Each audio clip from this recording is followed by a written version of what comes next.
Vanessa, bless this occasion. Bless us as we witness their vows one to each other, and bless us as we hold up the sanctity and the sacredness of married love. Dear God, we love you. Thank you for all that you've done for us. And we ask your blessings as we enter this ceremony. Through Christ we pray. Amen. Amen. Amen.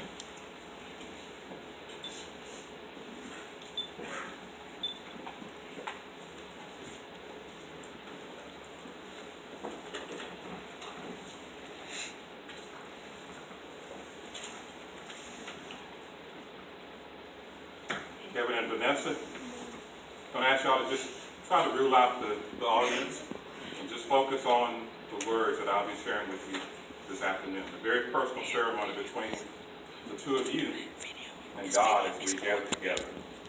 On one occasion, God told Moses to take off his shoes because he was standing on holy ground.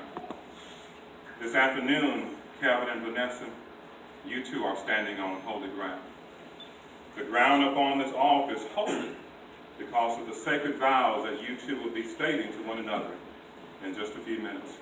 And I realize that you and I live in an age where vows don't mean much anymore. It used to be that a man's word was his bond. But today, we live in a world where so many people say one thing and do entirely something else. Nevertheless, God has always demanded that people say what they mean and mean what they say. Numbers 30 and verse 2, God says, when a man makes a vow to the Lord or takes an oath to obligate himself by a pledge, he must not break his word, but must do everything he said. Deuteronomy 23:21 says, if you make a vow to the Lord your God, do not be slow to pay it, for the Lord your God will certainly demand it of you, and you will be guilty of sin. And finally, Ecclesiastes 5 verse 2, do not be quick with your mouth. Do not be hasty in your heart to utter anything before God. God is in heaven, and you are on earth. So let your words be few. When you make a vow to God, do not delay in fulfilling it. He has no pleasure in fools. Fulfill your vows. It is better not to vow than to make a vow and not fulfill it. And now on the heels of those sobering words from God, I'd like to ask you something, Kelvin, after which you will either say, I will, or I won't. Will you have Vanessa to be your lawful wedded wife, to love sacrificially as your very own body? Will you comfort her, protect her, honor and take care of her in all circumstances, and forsaking all others, keep yourself only under her so long as you both shall live? Now, Vanessa, I'd like to ask you very similar questions, after which you will either say, I will, or I won't. Will you have Kelvin to be your lawful and wedded husband, to obey and submit to as you would the Lord? Will you love him, comfort him, honor and take care of him in all circumstances, and forsaking all others, keep yourself only under him so long as you both shall live? Now that both of you have made your intentions clear in public, I'd like to say a few things about marriage as God ordained it. Marriage is a very lovely institution ordained by God himself as a blessing to mankind.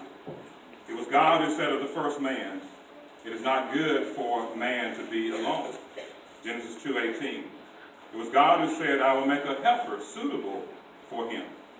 And it was God who said, for this cause shall a man leave father and mother, and cleave unto his wife, and they two shall be one flesh. Man did not come up with the idea of getting married. This idea came directly from the holy mind of God himself. And because it did, God has every right to regulate marriage and every right to judge the souls of those who violate his regulations. Therefore, Hebrews 13:4 says, marriage should be honored by all, and the marriage bed kept pure. For God will judge the adulterer and all the sexually immoral. You see, God's rule for marriage has always been one man for one woman for life. Or phrased another way, it has always been for better or worse, for richer or poorer, in sickness and in health, to death do us part. And just saying those words, they're very awesome words, aren't they? And you'll be saying them to each other in just a few minutes. But notice there are no exceptions stated. There are no conditions for fulfillment. No loopholes implied. Simply a promise to be faithful to another person for life. And when you think about it, that's really kind of scary. Which is why more and more people are getting away from the heart of long-term commitment. Most wedding ceremonies still include the words, "Unto death do us part." But what the couple really means is for 2 or 3 years, after which we'll take another look and renegotiate. You see, more and more people are shacking up because they don't want a lifelong commitment. Many of our young people think of marriage as a good thing to try. But if it doesn't work out, just get a divorce and try again. It's no wonder then that the average marriage in the United States lasts just over 7 years. The same length of time most Americans keep their automobiles. You see, most people get married believing a myth that marriage is a beautiful box full of all the things they've longed for: companionship, intimacy, friendship, etc.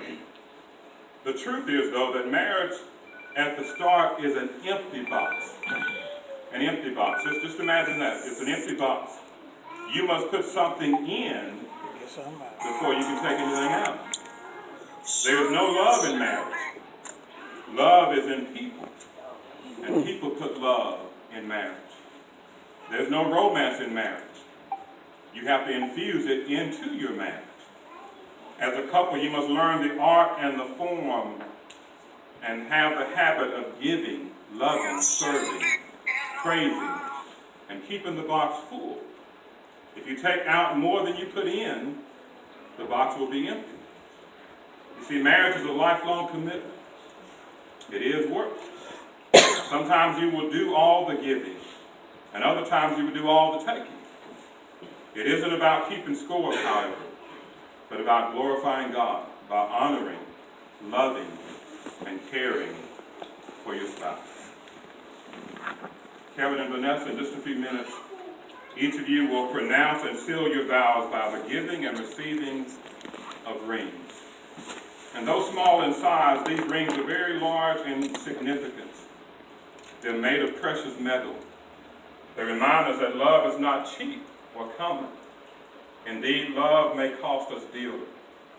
They're made in a circle. Their design tells us that love must never come to an end. We must keep it continuous. And as you wear these rings, whether together or apart from each other, may they be constant reminders of these glad promises that you're making today. Now, Kevin, would you turn and face your bride?